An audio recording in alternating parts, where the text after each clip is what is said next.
بالله من الشيطان الرجيم.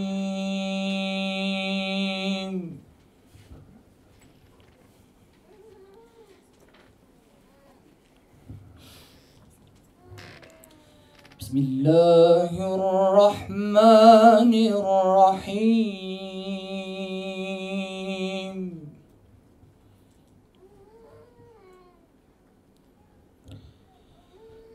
محمد رسول الله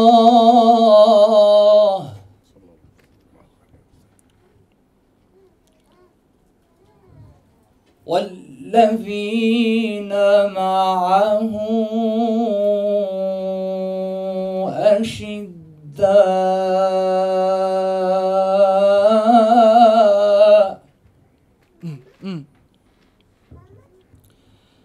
أشداء رحماء بينهم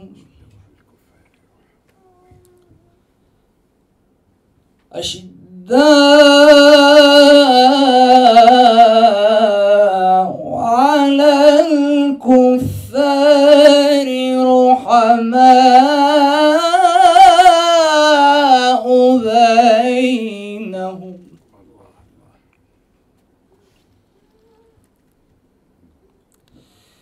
تراهم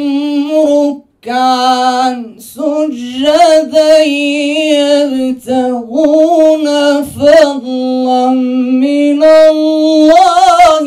ورضوانا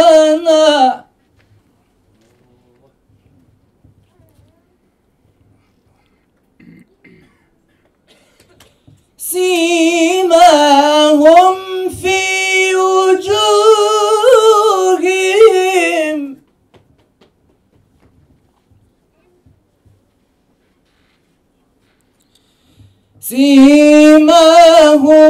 في وجوههم من أثر السجود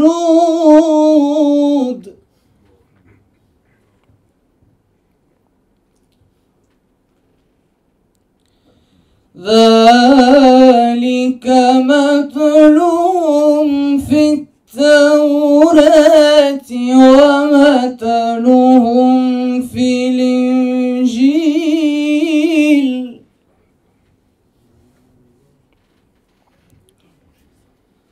ومثلهم في الإنجيل كزرع أخرج شطأه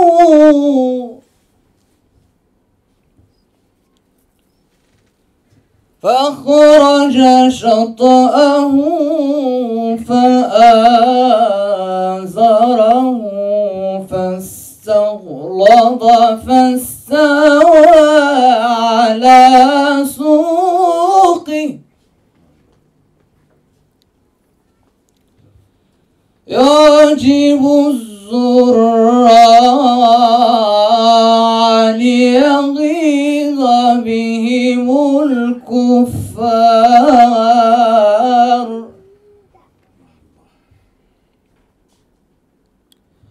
وعد الله الذين آمنوا وعملوا الصالحات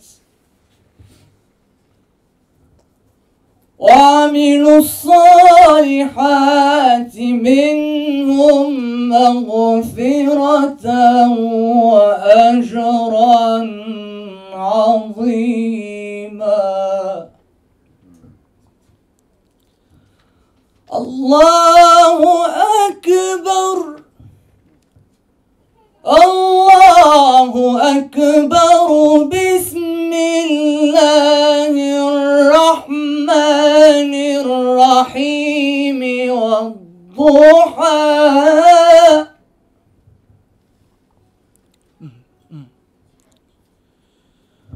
والضحى والليل إذا سجى ما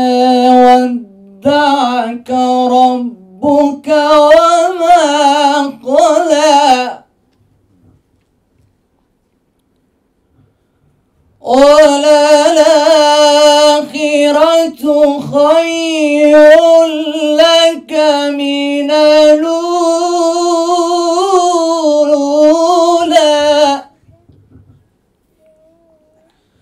ولسوف يعطيك ربك فترضى ألم يجدك يتيما فآوى ووجدك ضالا فهدى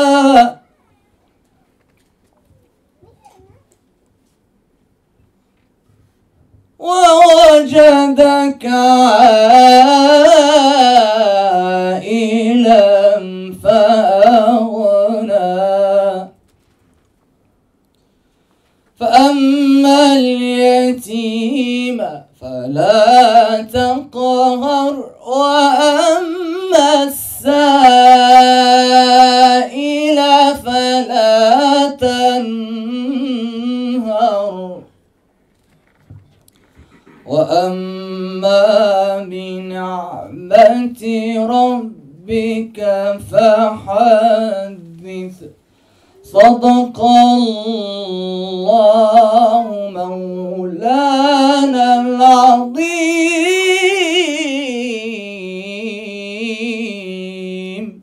الله أكبر الله أكبر الله أكبر ولله الحمد. Pour introduire à cette manifestation qui est désormais une sunna, le prophète sallallahu nous dit dans le hadith rapporté par Muslim: Man sanna fil islami sunnatan hasanatan falahu ajruha wa ajru man amila biha la yanqusu min ujurihim shay'a. Le prophète sallallahu nous dit dans le rapport Muslim dans son authentique: celui qui établit une bonne sunna, il aura ses mérites ainsi que les mérites de tous ceux qui l'ont imité après lui. Désormais, c'est la 4e édition de notre joie, de la manifestation, de l'expression de notre joie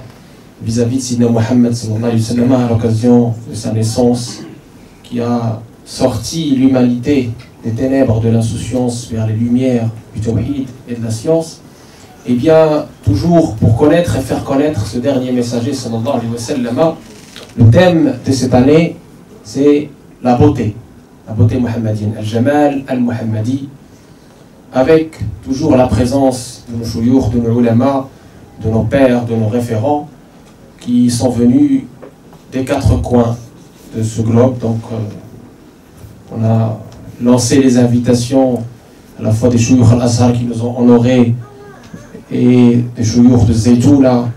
qui nous ont fait également l'honneur de venir de loin, chouyours de Qawiyin, de chouyours de l'Algérie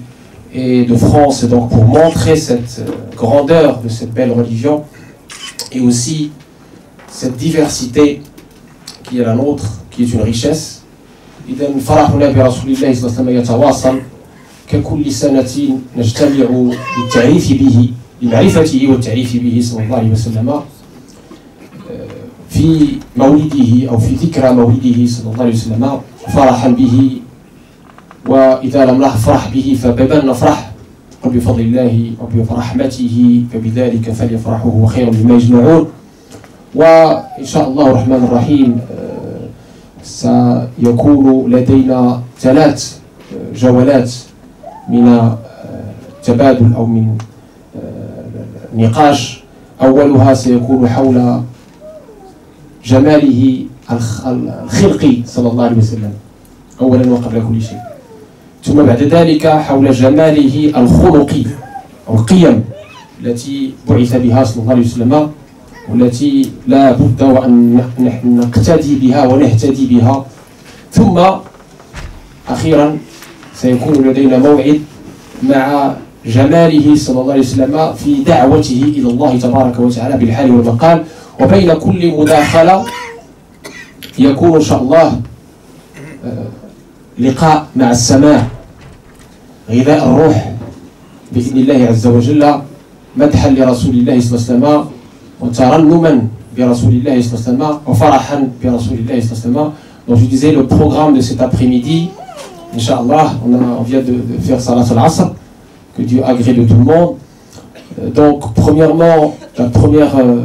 les premières interventions, la première table ronde tournera autour de sa beauté physique, sallallahu alayhi wa sallam, pour connaître ses traits physiques.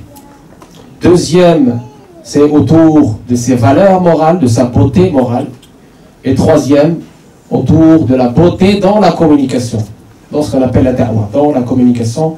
et par l'être et par le paraître, qu'il a incarné pendant toute sa mission, et qui incombe à tout musulman et à toute musulmane sincère d'imiter, donc de prendre comme modèle. Et nous avons besoin justement de ces valeurs de beauté dans cette société trouble,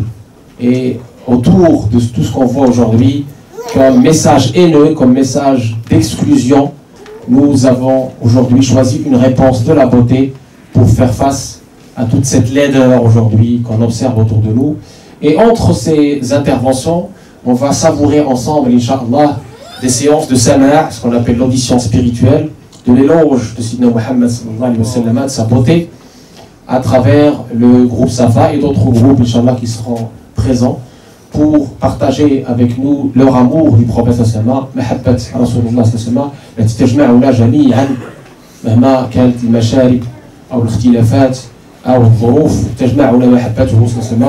في مولده وفي غير مولده، والحمد لله رب العالمين.